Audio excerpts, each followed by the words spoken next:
UP सरकार में मंत्री जुड़ चुके हैं। एक बार जल्दी से उनकी टिप्पणी ले लेती हूँ। अनुराग जी, आपकी बात बेहद महत्वपूर्ण है, मैं आप ही का सवाल लेकर उनके पास जाती हूँ। संजय निषाद जी, बहुत स्वागत है आपका एबीपी न्यूज पर। सबसे सीधा सवाल ये है, अब तक कितनी गिरफ्तारियां की गई हैं पूरे मामले में, और भारतीय जनता पार्टी के कार्यकर्ता इसमें शामिल हैं, उनके खिलाफ कोई एक्शन क्यों नहीं ले रही है सरकार? संजय निषाद जी, बीजेपी नेताओं को बचाने की कोशिश कर रही है, आप तो सहयोगी दल हैं, क्या सलाह देंगे? पहले तो मैं आपको बता दूं, जो मामला सदन में आ जाता है तो सदन की कार्रवाई का हिस्सा बनने के हिसाब से उसके हिसाब से चलता है। सदन में जब मामला हो गया तो विपक्ष को उस पर धैर्य रखना चाहिए, और जब कार्रवाई न हो तब सदन को बाधित करना चाहिए।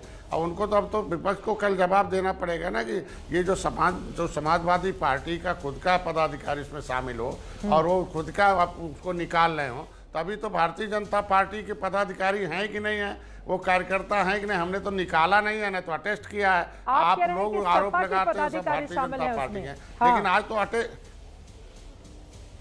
नहीं, अभी तो चल रहा, आप ही के चैनल पर चल रहा है ना कि वो निकाल दिया गया पप्पू चौहान, और जो है सपा का था, सपा ने उसको अपनी पार्टी निकाल दिया। इसलिए पार्टी ने तय कर लिया, ये तय किया कि वो उसमें शामिल था और वो जो है समाजवादी पार्टी का है। तो अभी तो ये तो जांच का विषय है कि जिनके ऊपर आरोप लगा को भाजपा के हैं कि नहीं है, पदाधिकारी हैं कि नहीं है, ये तो हमारी पार्टी तो हमारे किसी भी लोगों को गैर नहीं है, ये जांच के बाद पता चलेगा। मंत्री जी, आप भी तो खाली एक ही चश्मा पहन के पहुंचे हैं ना, आपको सपा वाले पहले नजर आ गए, आपको बाकी बीजेपी के लोग नजर नहीं आ रहे हैं।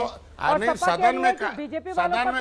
सदन में हमारे नेता ने कह दिया लोगों का संरक्षण प्राप्त है उनको। नहीं, अरे 152 लोगों पर अज्ञात हैं। सदन में कह दिया नेता ने कि कार्रवाई होगी, जो एफआईआर हुए जेल जाएंगे, उनके खिलाफ कार्रवाई होगी, जिस तरह का अपराध किए उनके खिलाफ चार्ज लगेगा, दंड होगा। जब सदन में हमारे नेता ने बोल दिया, संसदीय कार्य मंत्री ने, तो बाकी अब रह क्या जाता है? विपक्ष के लोग हंगामा इसलिए कर रहे हैं कि 2017 से पहले किस तरीके से उत्तर प्रदेश था कि अगर निषाद आंदोलन करता था, गोली मारो, जेल भेज दो, वो सब कौन सा था? हम लोग अपराधी थे? निषाद देश में आंदोलन करना अपराध है क्या? 302 मुलजिम बना देना पुलिस ने है, 156(3) में आया कि नहीं, पुलिस ने गोली चलाई, क्या कार्रवाई किया था उन लोगों ने? उल्टा ही है। तो यही तो है कि आज के दिन में चर्चा न हो, चर्चा हो जाएगा तो 17 से पहले किस तरीके से पोल खुल जाएगी, तो और 17 के बाद हम लोगों ने सरकार आती है, मंत्री जी आप चर्चा कर लीजिए। संजय निषाद जी, पहले धमकी दी जाती है, फिर जाकर जानकारी दी जाती है कि हम पूजा करने जाएंगे, और 300 लोगों की फौज लेकर नेताजी लोग पहुंच जाते हैं, वहां पर मकबरे को क्षति पहुंचाई जाती है, पुलिस वाले खड़े होकर तमाशबीन बने रहते हैं, बाद में आप लोग नामजद करते हैं, एफआईआर होती है, तो सीधे सीधे पूछा जाएगा ना कौन है इसके लिए जिम्मेदार? पहले ही क्यों नहीं रोका गया जब उन लोगों की ओर से कहा गया था? तो और हर जगह मकबरे में अगर शिवलिंग और मंदिर ढूंढने जाएंगे, आरएसएस चीफ ने भी कहा था कि हर मकबरे में, मस्जिद में मत जाइए शिवलिंग ढूंढने के लिए, लेकिन मानने को तैयार नहीं है हिंदूवादी पार्टी के लोग।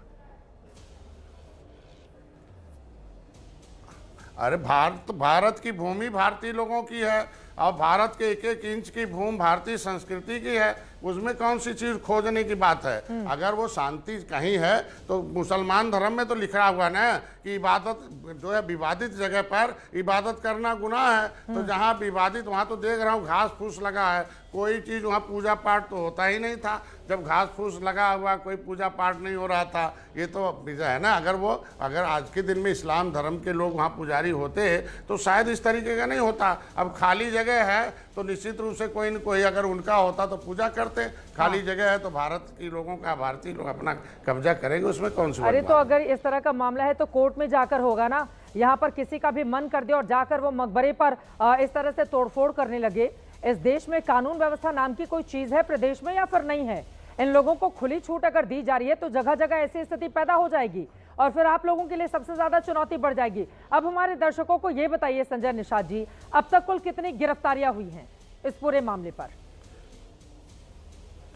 ये कानून अपना काम कर रहा, समय आने पर जो जांच के दद में जब सदन में आवाज उठ जाती है तो निश्चित रूप से कार्रवाई होती है। वो कार्रवाई होगी, समय पर अपना पुलिस काम करेगी, जांच करेगी, गिरफ्तार करेगी, जेल भेजेगी, मुकदमा चलाए, दोषी होंगे दंडित होंगे। मेरे सदन के नेता ने बोल दिया, जवाब दे दिया। तो आज के दिन में संसदीय मर्यादा है कि संसद में जो बात हो जाए। अब आप भी मंत्री जी पूरा गोल गोल घुमा रहे हैं। एक आखिरी सवाल का आप जवाब दे दीजिए, फिर मैं जाऊंगी। MIM के हमारे साथ प्रवक्ता भी जुड़े हुए हैं। असदुद्दीन ओवैसी आप लोगों पर आरोप लगा रहे हैं, ये कहते हुए कि भारतीय जनता पार्टी उसके सहयोगियों के राज में हिंदू मुसलमान वाली पॉलिटिक्स उत्तर प्रदेश में शुरू हो गई है, 2027 नजदीक है। वो आगे कहते हैं कि पुलिस की मौजूदगी में जाकर कब्र तोड़ा जा रहा है।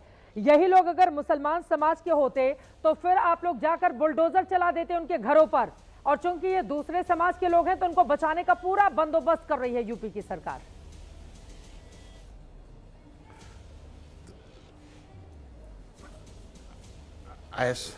ऐसा नहीं है, ऐसा नहीं है मैडम। ये लोग का विपक्ष के लोग रसगुल्ला थोड़ी खिलाएंगे।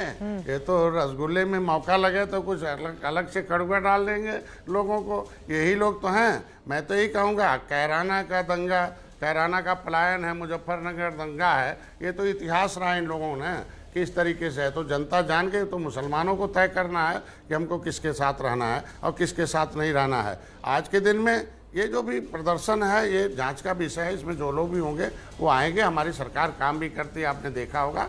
इनके समय में किस तरीके के लोग तलवार से त्यौहार मनते थे, हमारे समय में अब संस्कार से त्यौहार मन रहे हैं ज़्यादातर। ये छुटपुट घटनाएं हैं, इसको समय पर इसको हमको लगता है टैकल कर लेगी और प्रशासन अपना काम करेगी। उसमें राजनीति नहीं होना चाहिए, मेरे कहने का मतलब। बहुत धन्यवाद आपका। ठीक है, संजय निषाद जी मंत्री यूपी सरकार के। मामला ठीक है, उन्होंने सीधे